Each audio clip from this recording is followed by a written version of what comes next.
Hakim-Hakim 4 ayat 1 sampai dengan 24. Deborah dan Barak. Setelah Ehud mati, orang Israel melakukan pula apa yang jahat di mata Tuhan. Lalu Tuhan menyerahkan mereka ke dalam tangan Yabin, raja Kanaan, yang memerintah di Hajor.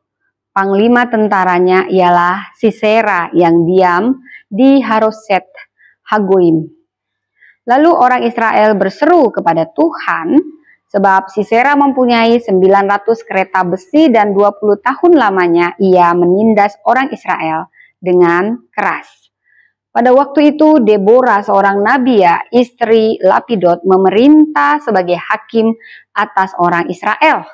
Ia biasa duduk di bawah pohon korma.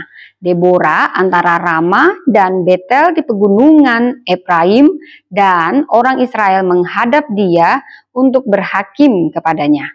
Ia menyuruh memanggil Barak bin Abinoam dari Kedes di daerah Naftali, lalu berkata kepadanya, "Bukankah Tuhan Allah Israel memerintahkan demikian?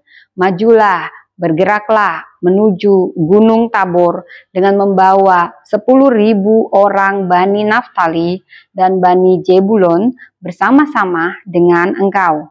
Dan aku akan menggerakkan Sisera, panglima tentara Yabin, dengan kereta-keretanya dan pasukan-pasukannya menuju engkau ke sungai Kison, dan aku akan menyerahkan dia ke dalam tanganmu." Jawab Barak kepada Deborah, "Jika engkau turut maju, aku pun maju. Tetapi jika engkau tidak turut maju, aku pun tidak maju." Kata Deborah, "Baik, aku turut.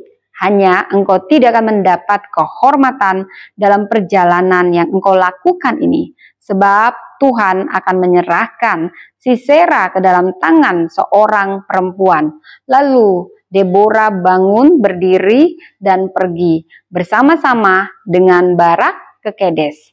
Barak mengerahkan suku Jebulon dan suku Naftali ke Kedes. Maka 10.000 orang maju mengikuti dia. Juga Deborah maju bersama-sama dengan dia.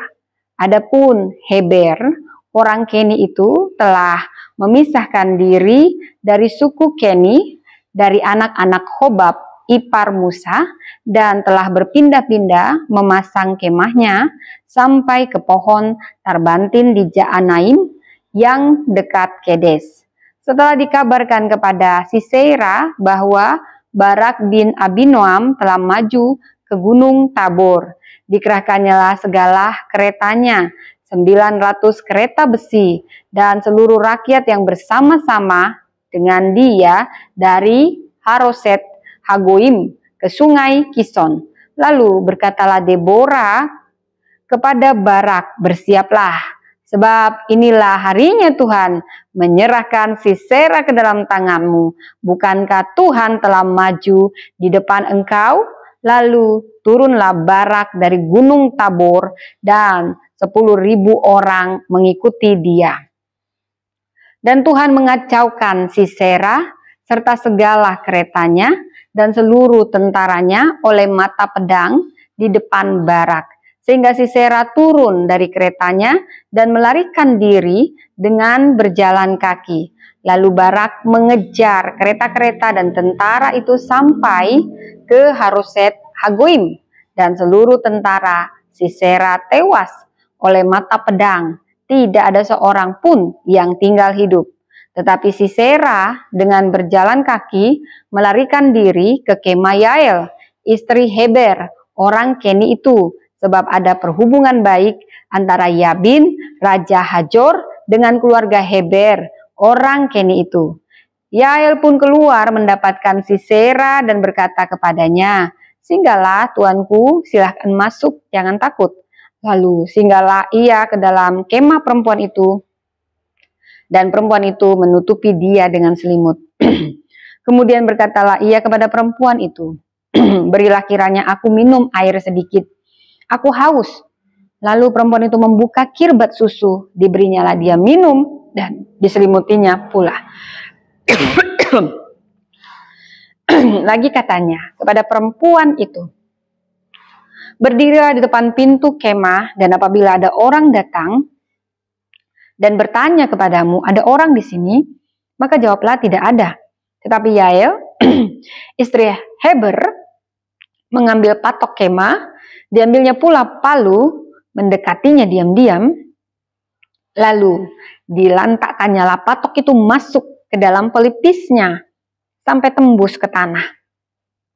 Sebab ia telah tidur nyenyak karena lelahnya, maka matilah orang itu. Pada waktu itu muncullah Barak yang mengejar Sisera. Keluarlah Yael mendapatkan dia dan berkata kepadanya, "Mari, aku akan menunjukkan kepadamu orang yang kau cari itu."